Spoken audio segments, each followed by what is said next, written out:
Now, I sat down and watched the first episode of The Genius Prince's Guide to Raising a Nation Out of Debt, and all I have to say is, what even was that episode? I mean, this might be the worst anime I have seen so far from Winter of Anime 2022. Okay, I feel like I'm getting ahead of myself. I shouldn't be making broad statements like that without at least talking about what is wrong with the episode. So if you have watched it, then you probably know what I'm going to talk about first. But if you haven't, well, I'm going to explain that in just a moment. The animation studio that is working on the Genius Prince's Guide to Raising a Nation Out of Debt is called Yokohama Animation Lab. The studio, from what I can dig up, doesn't have much it's worked on over the years. They really haven't gotten any huge banger anime that's just like blown up out of nowhere. The only anime that I can recall that they have made and worked on is Miru Tights, which I have only seen a few clips from at this very point in time. Which, the reason why I'm mentioning this is because the episode feels rough, poorly executed, and jarring. Stiff even in terms of its presentation. Now, this opinion stems from the anime episode I watched and has no correlation with the original source, aka the light novel of The Genius Prince's Guide to Raising a Nation Out of Debt. So don't think whatever I say in this video is putting down the original content, the original source of what this anime is from. But okay, with that disclaimer out of the way, the episode's beginning was an instant red flag for anyone that has seen anime. The episode's beginning was an instant red flag for anyone that's seen anime. The whole zoom-in transition on the prince's face was outright awful, but then when it zoomed out, I felt like it was just going to go into like a movie transition scene with like a title, but really, it didn't do anything like that at all. It was just so poorly done, I felt my immersion just shatter on the spot. Now, I know when I say immersion, people will be like, it's an anime, how are you immersed? Yeah, it's an anime, but when I sit down and watch something, I like to zone out everything around me and focus on the episode. If that immersion is shattered, I can't connect with the world as easily. Now, if it was, let's say, just the beginning transition scene, I would have come into this video and let that entire scene just slide.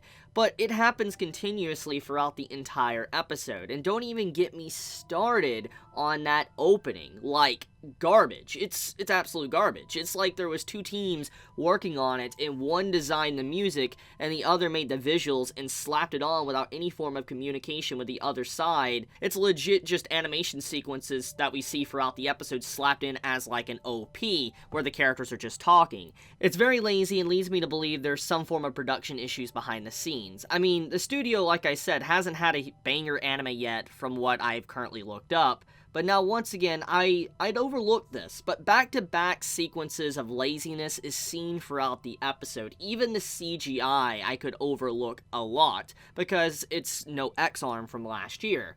Still, coupled with the fact the transitions don't help the content at all, it looks terrible and flat, even with the usage of CGI. Even the characters' designs look flat on the screen with barely any detail. I know many are going to be like, Chibi, it's just the art and animation, but what about the story?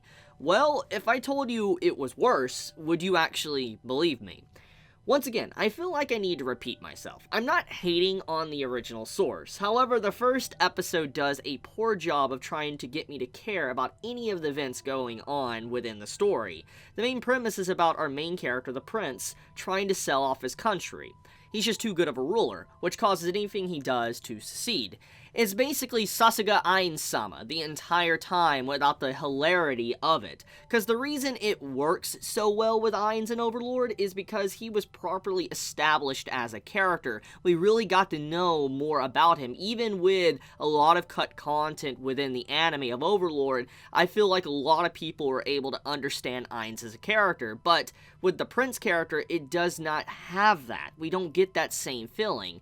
The Genius Prince doesn't give us breathing room to even care about him at all. Now, with a lackluster main character, usually it falls upon the side characters to help carry the show, but even that wasn't present at all. The story was going at such an insane speed, there wasn't any time for us to enjoy the characters. It rushed towards the in-game goal of just capturing the gold mine to allow the country to be prosperous, which I feel like maybe a huge chunk of light novels was just skipped to get to that very point. Because of this, every character had constant time skips back to back, making it fall flat on its face. So yeah, the Genius Prince's Guide to Raising a Nation Out of Debt isn't looking too hot right now. In fact, the worst anime of the season so far that I have seen, if I'm not counting Orient. Still, I wanted to cover it since I said that I would cover this show when I did my What I Will Watch. So yeah, I gave it a shot, but that's just how it is. And if you want to give it a shot, go for it, but don't expect anything, mind-blowing.